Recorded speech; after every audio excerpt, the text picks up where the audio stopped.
juntos, es probablemente uno de los pasajes más malentendidos de la Escritura.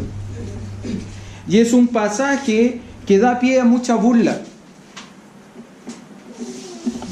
Probablemente a usted más de alguna vez, cuando alguien se enteró que usted era creyente, era un hijo de Dios, más de alguna vez le desafiaron a poner la otra mejilla. ¿Y qué es lo que estaban haciendo al desafiarnos de esa manera? Al decirnos, oye, pone la otra mejilla. ¿Eres un cristiano verdadero? Entonces tienes que poner la otra mejilla. ¿Eres un discípulo de Cristo? Bueno, pon la otra mejilla entonces, ¿no? ¿Qué es lo que estaban haciendo al hacer eso? Aparte de reírse, aparte de burlarse, ¿sabe lo que están haciendo? De alguna manera es desafiar a nuestro carácter como creyentes. ¿Hasta dónde somos capaces de aguantar? ¿Hasta dónde somos capaces de resistir? Pero también hasta dónde somos capaces de obedecer a las enseñanzas del Señor Jesús. Ahora, ¿qué quiso decir el Señor Jesús cuando dice, bueno, si alguien te abofetea la mejilla derecha, ponle también la otra mejilla? ¿Qué es lo que el Señor está tratando de enseñar o qué es lo que está diciendo? Bueno, hoy día vamos a intentar responder esa pregunta. ¿Ya? Ahora, para eso creo que es clave entender y recordar qué es la enseñanza hasta ese momento. Recuerde que lo que ha venido haciendo el Señor Jesús en esta última sección del capítulo 5 es cambiar el paradigma de la enseñanza. Oíste que fue dicho por los antiguos, pero yo os digo. ¿Qué fue lo dicho por los antiguos? Capítulo 5, verso 38.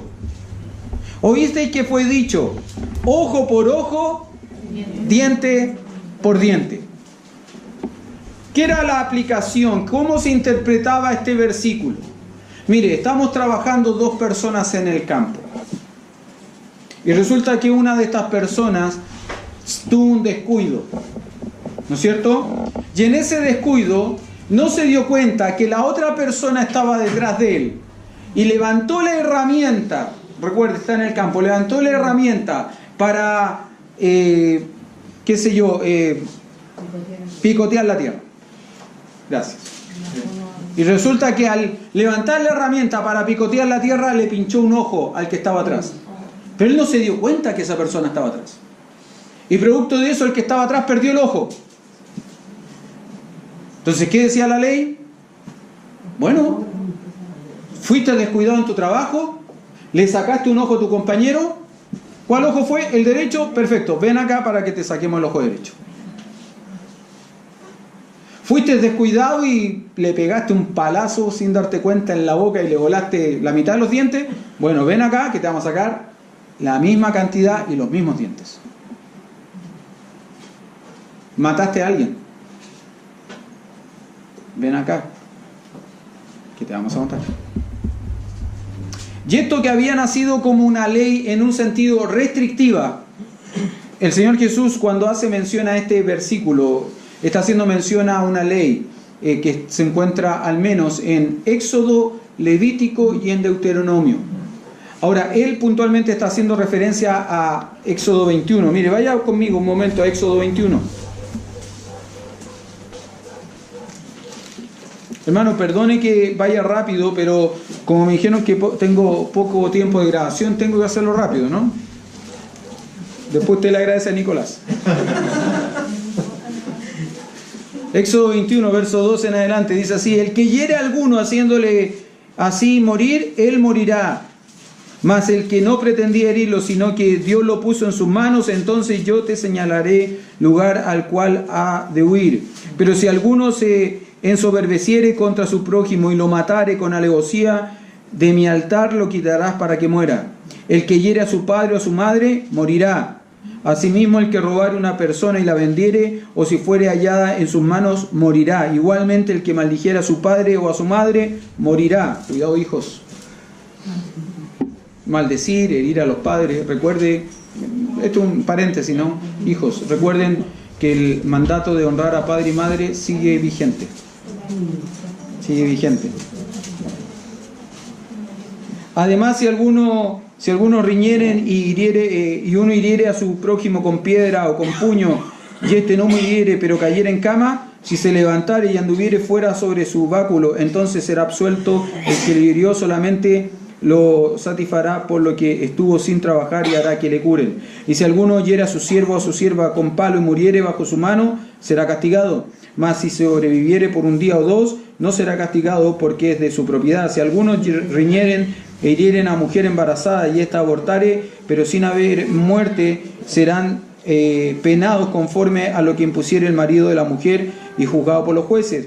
Mas si hubiere muerte, entonces pagará vida por vida, ojo por ojo, diente por diente, mano por mano, pie por pie, quemadura por quemadura, herida por herida, golpe por golpe.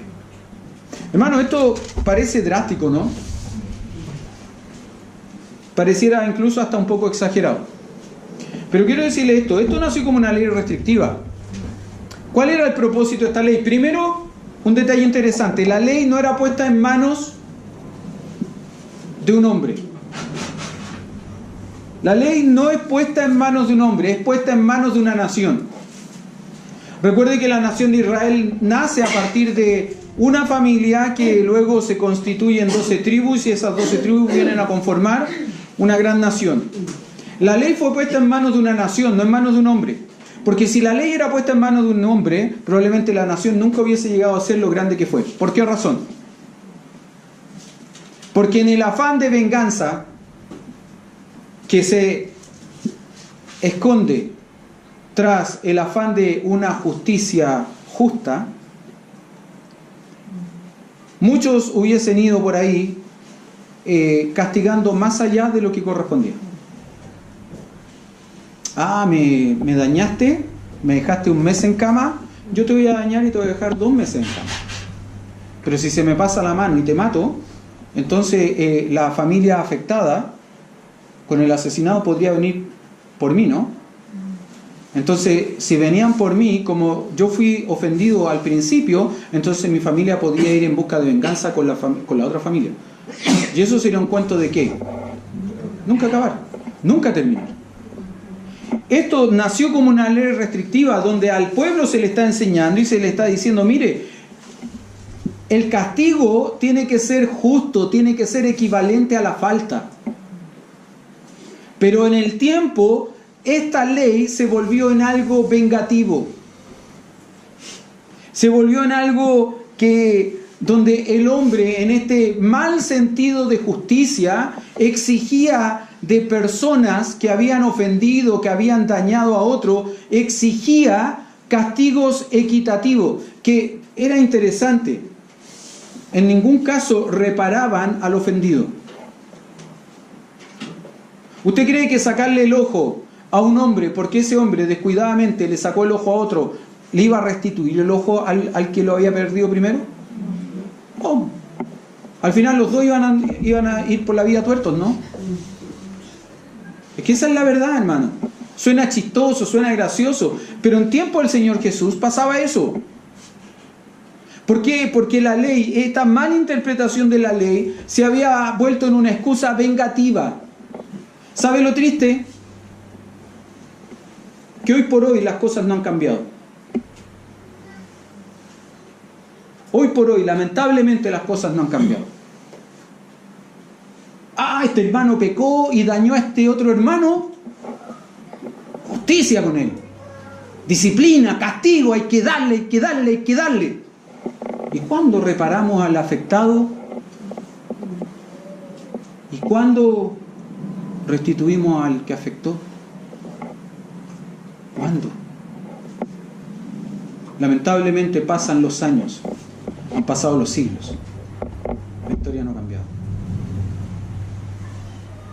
Y escondemos tras una falsa imagen de piedad, de justicia, de santidad, de disciplina, nuestro deseo de venganza. ¿Oíste que fue dicho? Ojo por ojo, diente por diente, dice el Señor Jesús. Pero Él en su enseñanza, cambiando el paradigma, va a decir en el verso 39, pero yo os digo, no resistáis al que es malo. Y creo que esta frase es clave para entender este pasaje. Pero yo os digo, Pero yo os digo, no resistáis al que es malo. ¿Qué significa esto? No resistáis, básicamente es no se opongan, no vayan contra de, no enfrente. ¿A quién? Vea el texto, en el texto está la respuesta. ¿A quién no hay que enfrentar? ¿Contra quién no hay que ponerse? ¿En contra de quién no hay que estar? Del maligno. La pregunta del millón es, ¿quién es el maligno? Perdón. La pregunta del millón es, ¿quién es el maligno? Bueno, la tendencia natural nuestra es decir que el maligno es Satanás el diablo. ¿Por qué razón? Bueno, por dos razones bien básicas. Vaya a Efesios capítulo 6. Efesios capítulo 6.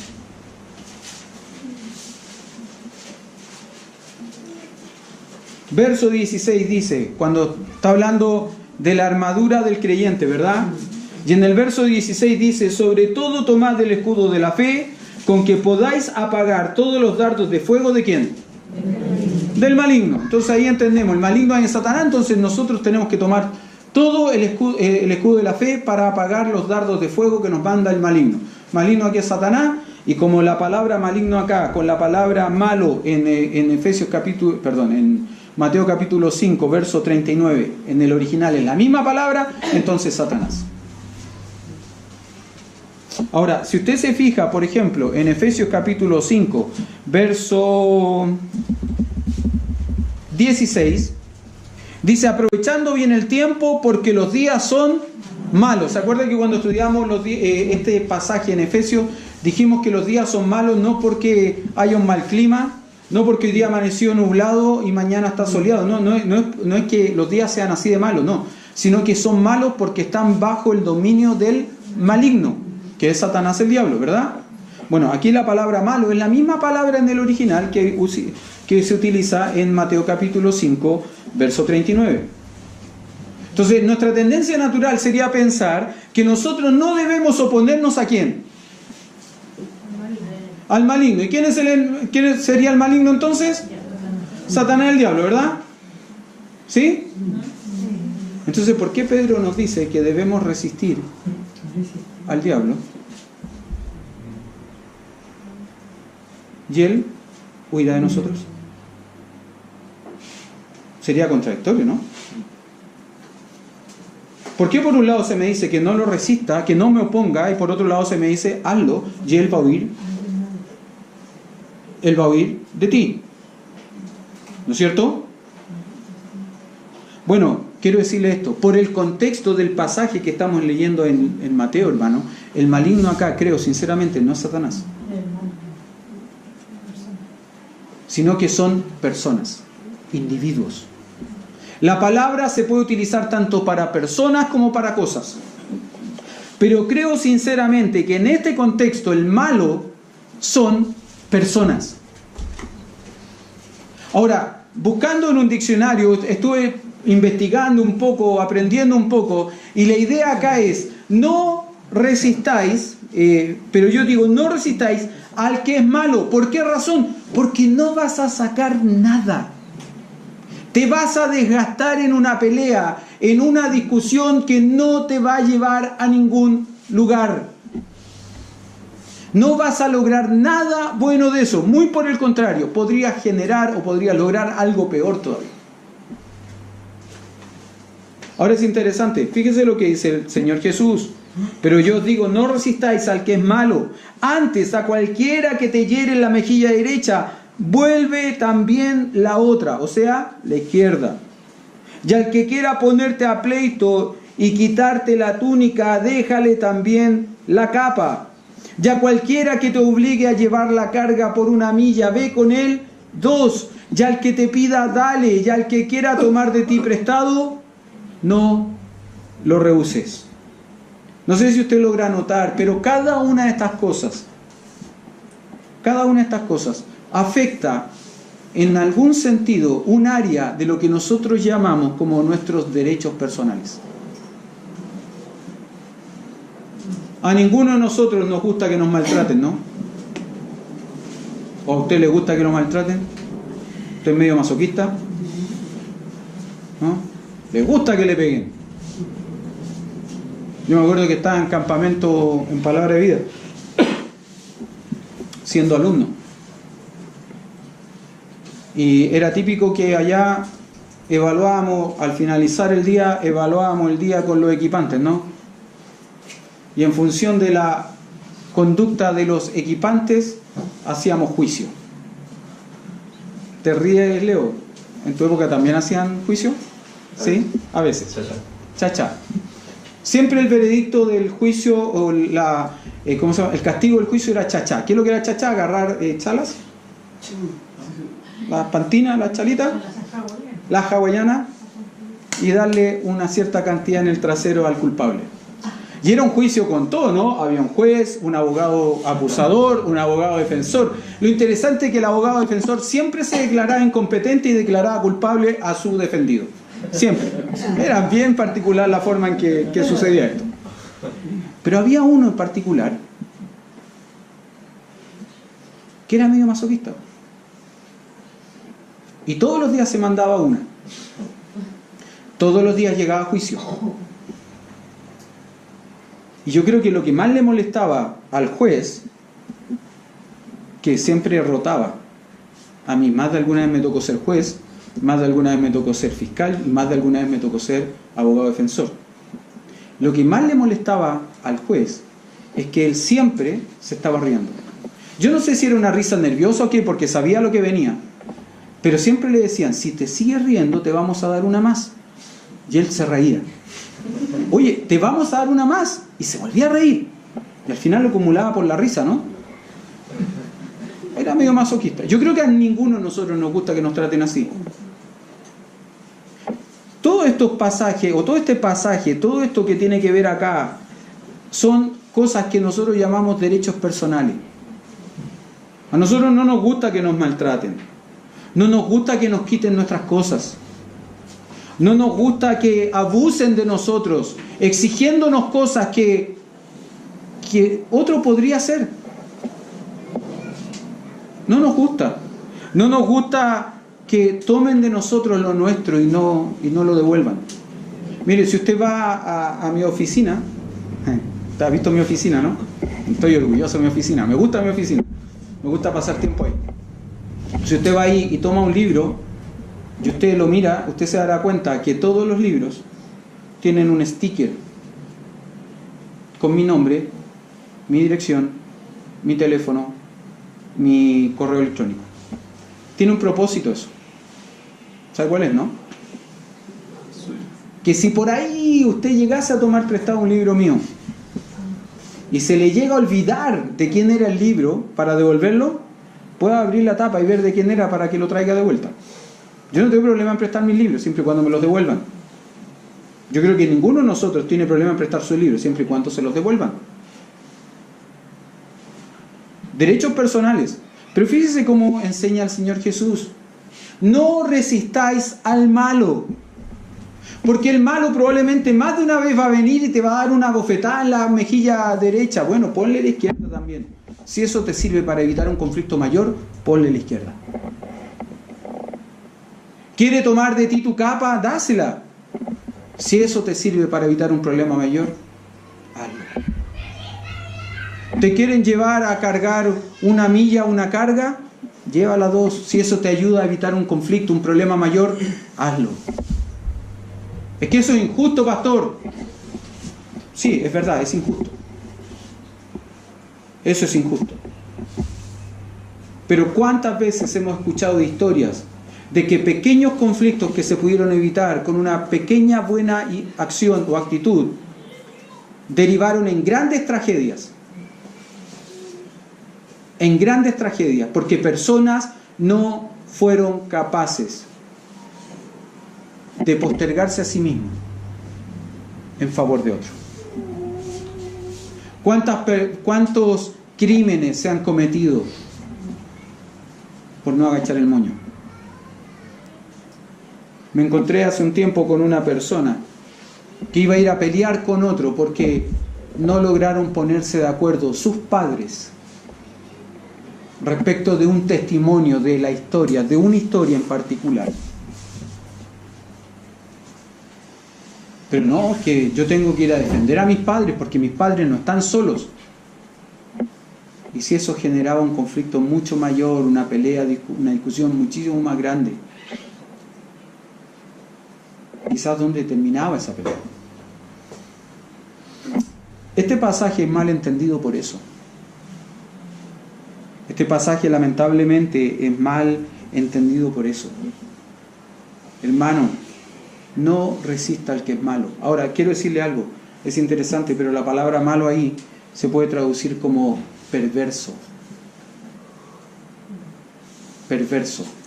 No resista al que es perverso, no se oponga al que es perverso. Había otra palabra que también se podía traducir, no la recuerdo ahora.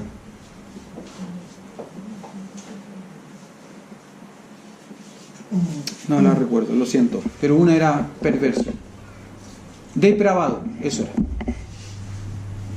No resista al que es perverso, al que es depravado. No lo resista, evite el conflicto, evite el problema. Como le decía, cada una de estas cosas afecta a un valor personal. En el verso 39 se afecta a nuestra dignidad, en el verso 40 se afecta a nuestra pertenencia, en el verso 41 se afecta a nuestras libertades personales, verso 42 se afecta a nuestros derechos de propiedad. Ahora, ¿qué es lo que le enseña a Jesucristo cuando Él dice, recuerde lo que decían los antiguos, ojo por ojo, diente por diente, pero yo os digo? ¿Qué es lo que está haciendo el Señor Jesús? Cambiar el paradigma. ¿Y qué es lo que está enseñando el Señor Jesús? A que nosotros necesitamos aprender a renunciar a nosotros mismos y poner a otros en el primer lugar. ¿Esto nos va a afectar de manera personal? Claro que sí. Claro que sí. Nos afecta de manera personal. Pero, ¿sabe? Mateo 5 no lo dice. Pero si usted lee el pasaje paralelo, el Sermón del Monte, la descripción del Sermón del Monte en el pasaje paralelo de Lucas, en Lucas se menciona un versículo que no aparece en Mateo, que creo que es clave para entender esto. Mire, vaya a Lucas capítulo 6, verso 31.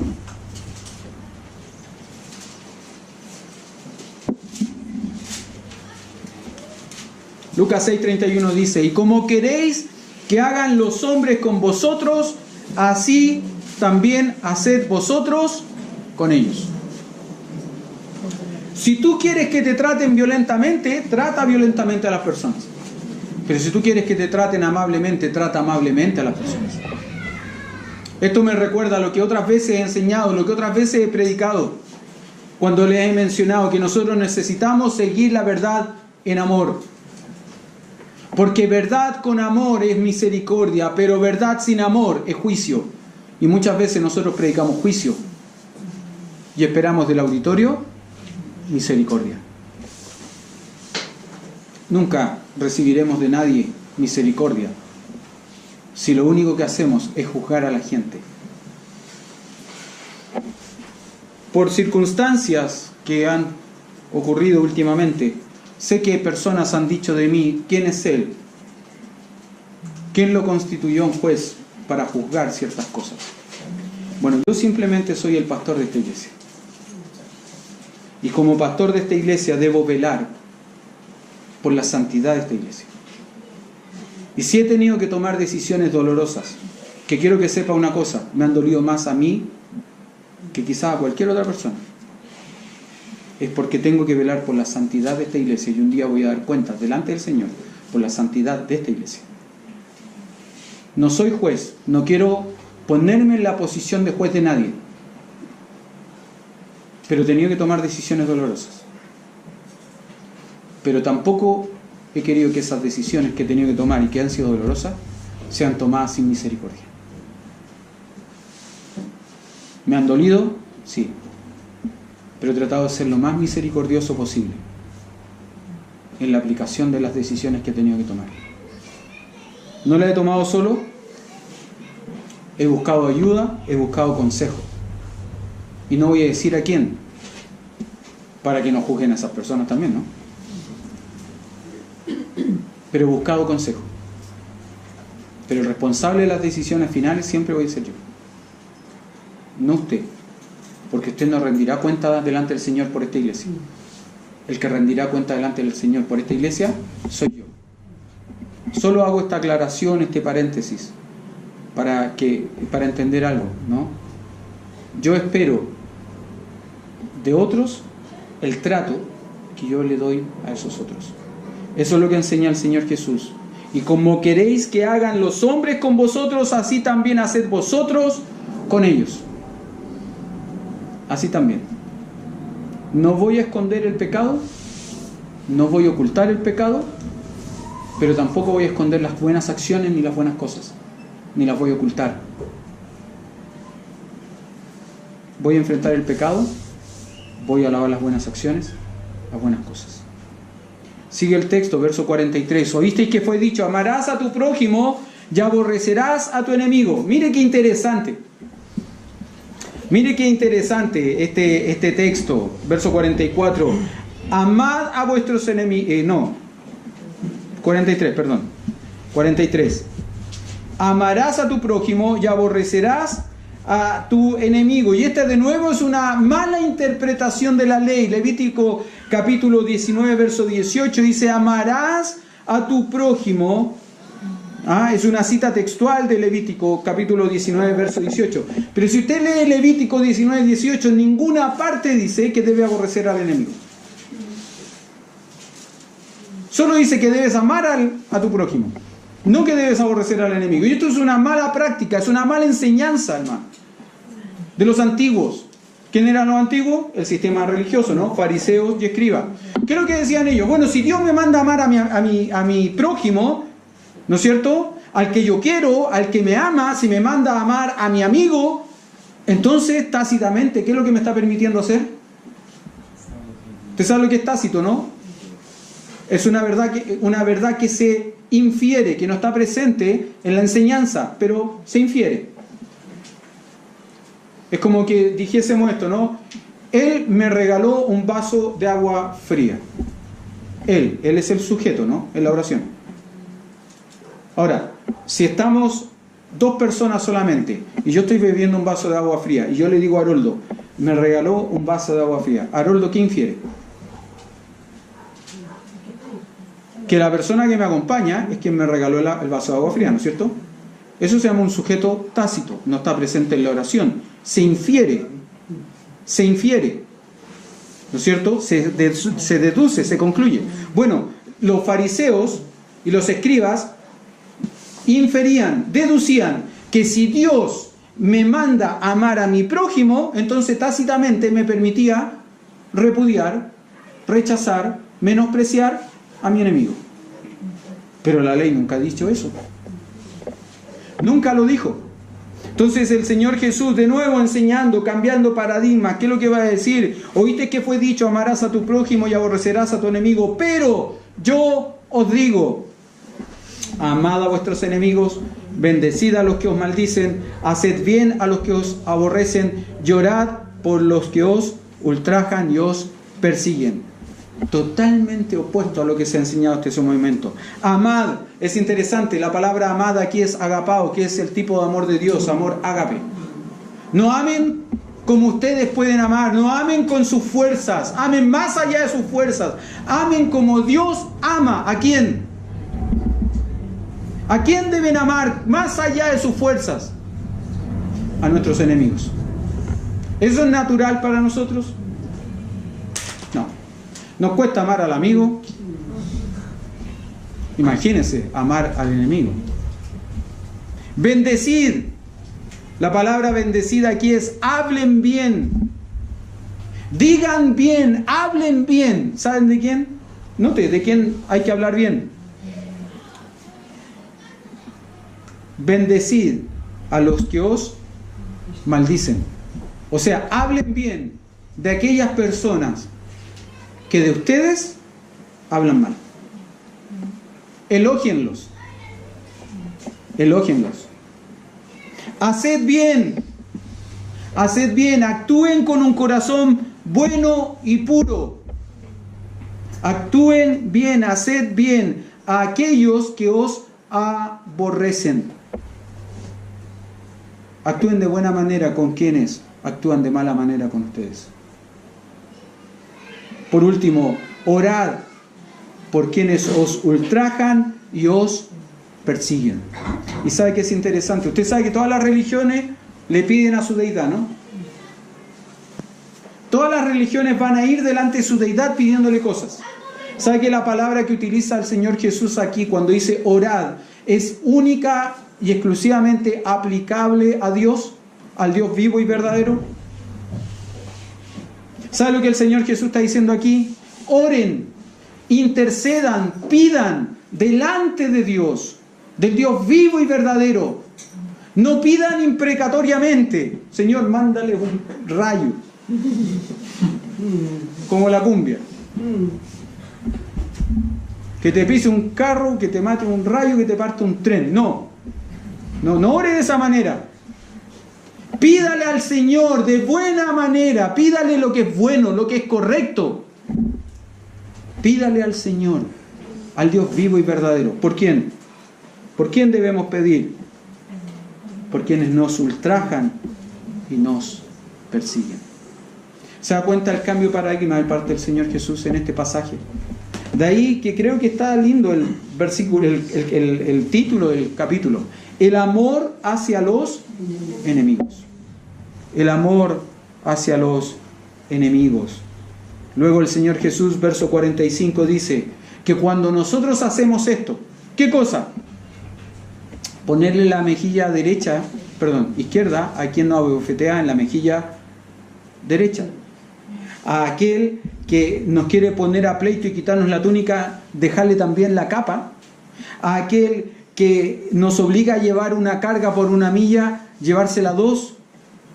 A aquel que nos pide darle, a aquel que quiere tomar de nosotros prestado, no rechazarlo, no rehusárselo. A aquel que nos odia y aún así nosotros le amamos. A aquel que nos maldice, nosotros aún así le bendecimos. Aquel que nos hace mal y aún así nosotros le hacemos bien. Aquel que nos persigue y nos ultraja y aún así nosotros oramos por él. Cuando hacemos eso, ¿sabe lo que somos? ¿Sabe lo que estamos demostrando?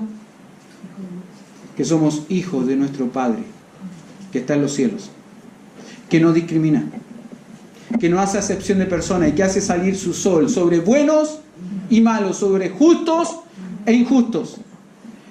Entonces nosotros nos comportamos como verdaderos hijos de Dios, no como el sistema religioso de los días de Jesucristo, que se creían piadosos, que se creían justos, que exhibían su justicia, porque amaban a quienes le amaban, porque saludaban a sus hermanos. Y el Señor Jesús le iba a decir algo interesante. ¿Y qué hay de bueno en eso?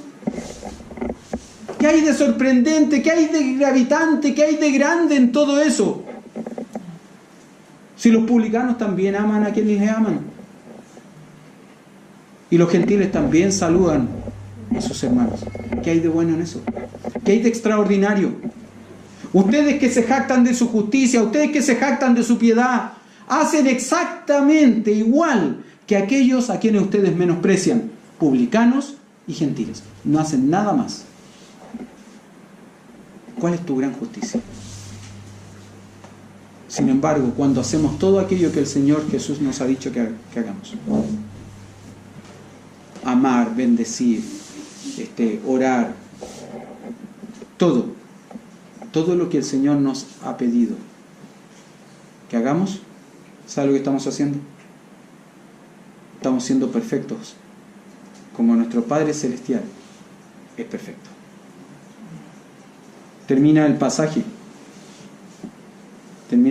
diciendo el Señor Jesús: sed pues vosotros perfectos, como vuestro Padre que está en los cielos es perfecto. No sé si se acuerdan cuando estudiamos el libro de Efesios. En Efesios capítulo 5, verso 1, dice: sed pues imitadores de Dios, como hijos amados. ¿Lo recuerdan? ¿Y se acuerda que cuando estudiamos eso, yo les mostré una fotografía de un papá con su hijo, Pastor Cristiano Ormeño, caminando con los brazos aquí atrás, y el Santiago caminando al lado exactamente igual? A mí lo que me encanta de esa foto, y se los conté esa vez, es que fue una foto casual, no fue una foto preparada. No es que la Connie o la Carla le hayan dicho a Santiago, camina como el papá que te vamos a tomar una foto. No, simplemente los vieron caminando. Ellos iban caminando un poco más adelante que las tres mujeres, y una de ellas sacó su celular y tomó una foto. Sed pues imitadores de Dios, como hijos amados. Hermano, cuando usted actúa como el Señor Jesús demanda aquí, como usted actúa de esta manera, es que usted es un hijo de Dios. Algunos han dicho que el Sermón del Monte es el decálogo, la ley del milenio. Esto no es para nosotros. No, esto no se aplica a nosotros. Esto es algo que va a suceder durante el reino milenial. Ahí es donde esto va a ser como la constitución política y todo se va a regir en función de esto.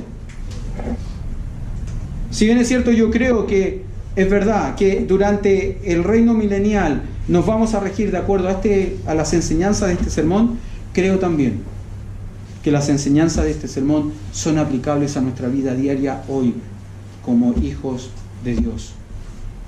Si usted quiere ser perfecto como su Padre Celestial es perfecto, usted necesita aplicar esto. Y hermano, recuerde, la ley del talión no es una ley vengativa, fue una ley restrictiva que ayudaba o nos hacía entender de alguna manera, cuáles podían llegar a ser las consecuencias de nuestras malas conductas. No es para ir exigiendo venganza de parte de la gente. Vamos a terminar acá esta parte, vamos a orar.